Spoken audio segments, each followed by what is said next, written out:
I now give the floor to Ms. Caroline Ziadeh. Obrigado, Senhor Presidente. Mr. President, distinguished members of the Security Council, Excellencies, ladies and gentlemen, I am honored to update the Council on recent key developments in Kosovo. I trust that you had time to go through the Secretary General reports. Said report covers the period from 19th of March till 18th of September. However, I will begin my statement today by bringing to your attention a serious security incident that took place on the 24th of September near Banjska village of Zvečan municipalities in northern Kosovo. Early in the morning that day, a Kosovo police officer was killed, and 2 others were injured at the entrance of the village, which has been blocked by 2 vehicles.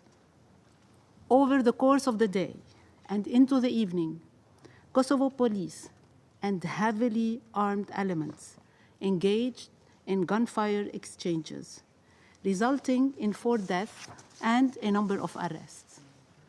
The Kosovo police seized a significant number of vehicles, military equipment, and weapons. UNMIK joined the international community in unequivocally condemning the incident and the tragic loss of life and calling for restraint. It is essential that the investigations currently underway provide the opportunity to factually document these events and hold perpetrators accountable. The major events on 24th of September exacerbated an already deteriorating security environment, characterized by an atmosphere of mutual suspicion and contradictory perceptions touching much of the population, especially in northern Kosovo and among Kosovo-Serb communities elsewhere in Kosovo. Mr. President, in the days, weeks, and even months leading up to the 24th September, political and security tensions in northern Kosovo steadily rose in the absence of tangible progress in the EU-facilitated dialogue. The high-level meeting held on the 14th of September in Brussels produced no consensus on the sequencing for the implementation of prior agreements.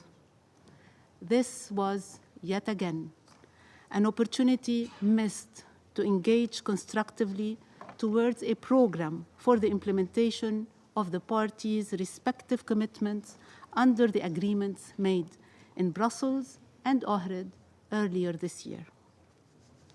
Both sides have exchanged inflammatory public allegations, damaging the fragile communication channels between the communities in Kosovo and between political leaders in Belgrade and Pristina.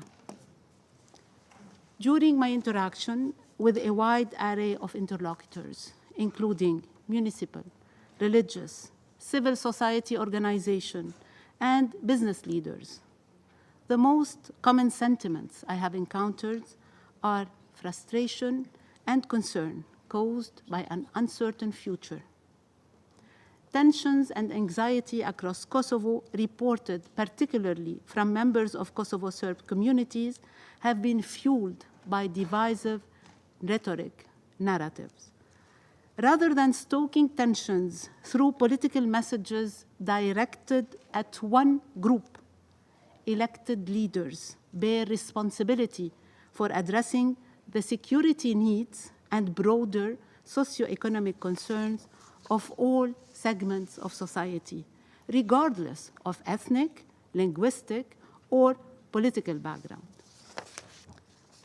Mr. President, setbacks like the boycott by the Kosovo Serbs of the 23rd local elections in northern Kosovo, where they represent the majority of the population, ensuing questions of adequate political representation, and the terrible, yes, the terrible violence on the 29th of May that led to serious injuries of 93 KFOR personnel as well as civilians represent grave dangers to achieving long-term peace and stability. The current political impasse, with its impact on the security and well-being of the population, can only be overcome through compromise that should be worked out in the dialogue between Belgrade and Pristina. De-escalatory measures are critical to reduce tensions, and in this regard, I share the hopes of many that the outcome of the EU and US-led meetings held separately in Pristina and Belgrade on the 21st of October will place the dialogue back on a forward path with firm commitment by both sides to implement de-escalatory measures and the proposals set forth during the meeting. This includes recommitment by both parties to fully implement all previous dialogue agreements. Accordingly, work on the establishment of the association community of Serb-majority municipalities should begin without delay or preconditions, alongside all other essential agreements. We should keep in mind that failure of achieving political compromise will continue to adversely impact the well-being of ordinary people, yes, ordinary people, including their ability to receive basic services and realize their socio-economic potential. In this regard, it is crucial to note that delays in the implementation of dialogue agreement led to the postponement of an EU donor conference envisaged in the implementation annex of the February agreement, which would have likely attracted substantially economic support and investment opportunities. Mr. President, we have often spoken during Council sessions about the positive ways in which sustainable political agreements impact people's lives, even when they come at a cost. Perhaps too rarely we talk about the even greater cost that accrues from not reaching agreements. Here, I'm speaking of the cost to all communities, be they Serbs, Albanians, or others residing in different parts of Kosovo and the entire region.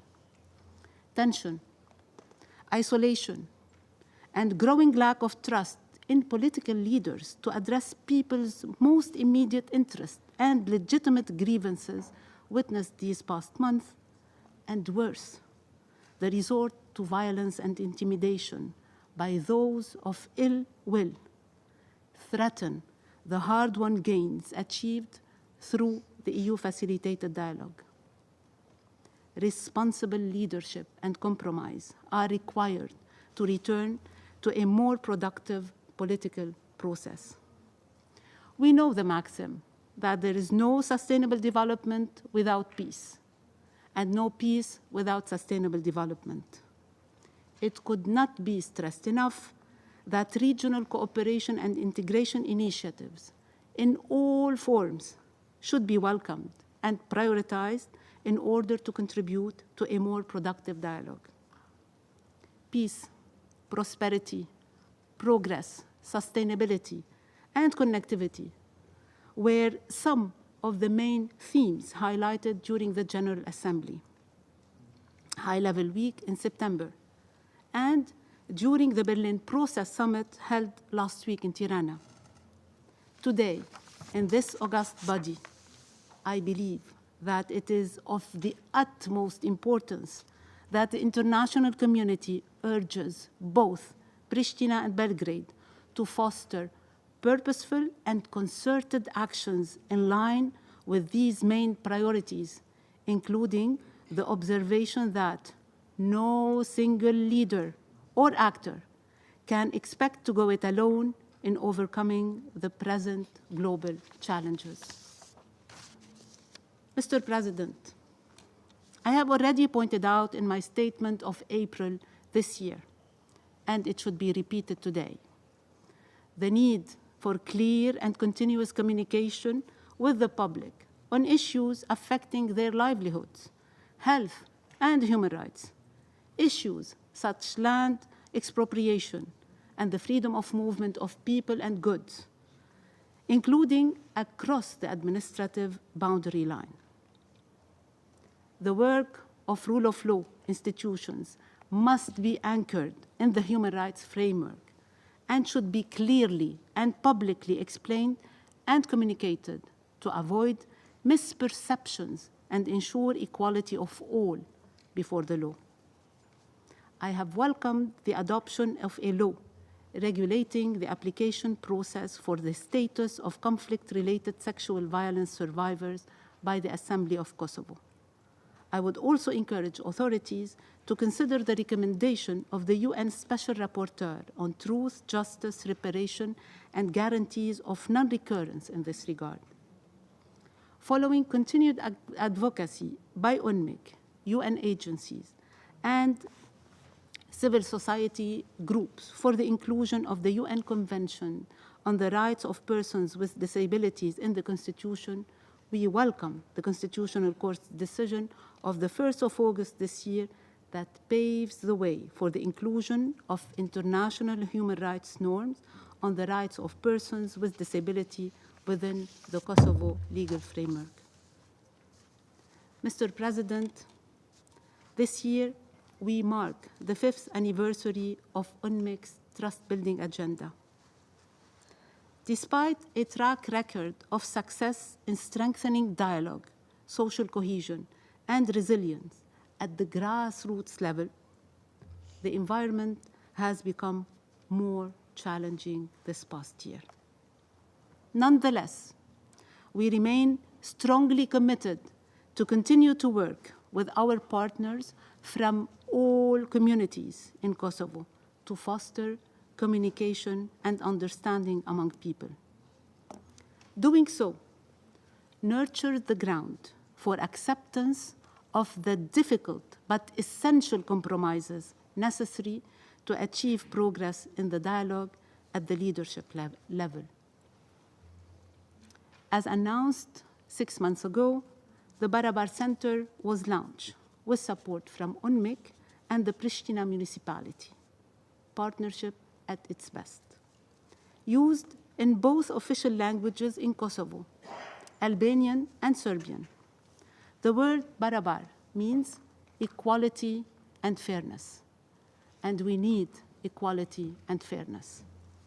The center is a safe space in the heart of Pristina, where people from all walks of life and all communities can meet to freely deliberate and transcend divisive narratives. Since its opening in May this year, the center has organized more than 40 multi-ethnic events, demonstrating that even during challenging times, it is possible and indeed desirable to get the people together. To advance both women and youth peace and security agendas, the mission continues to support women-led civil society organizations and encourage involvement of youth and women leaders in decision-making at all levels. We support initiatives aiming to promote active and meaningful participation of women in political processes and to integrate gender perspective into the normalization process between Belgrade and Pristina. We will also continue to support young people, including through the annual UN Youth Assembly in Kosovo.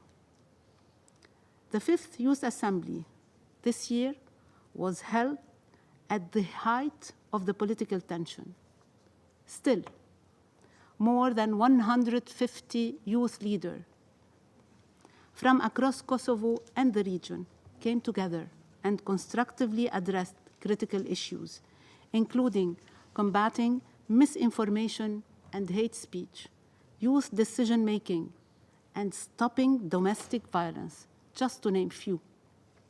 We thank the UN Kosovo team for their close cooperation in this regard.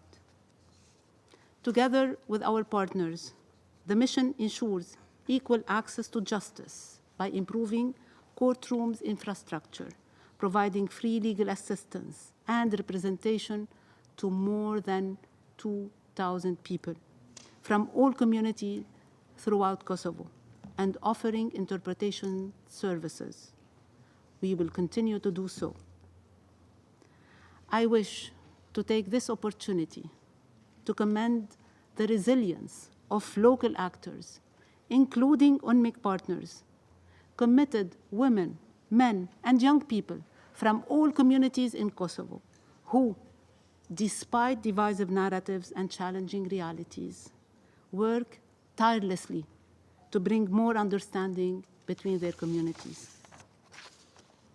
Mr. President, I would like to reiterate UNMIK's support for the EU-facilitated dialogue with a sense of urgency in light of the instability that has characterized the current reporting period. We are committed to supporting all voices, rejecting zero-sum polarization in favor of compromise and collaboration. We will continue our trust-building work, even though we often hear that trust is at its lowest level at this moment. But our answer was, is, and remains, if not now, when? Let me say this again, and let me say it very clearly. Dialogue is the only way forward. Mr. President, before closing, I would like to take a moment to acknowledge the tremendous contribution of one of my key partners during a very challenging time in Kosovo, outgoing KFOR Commander Major General Angelo Michel Ristuccia of Italy. His leadership was instrumental during the management of several crises that erupted over the past year.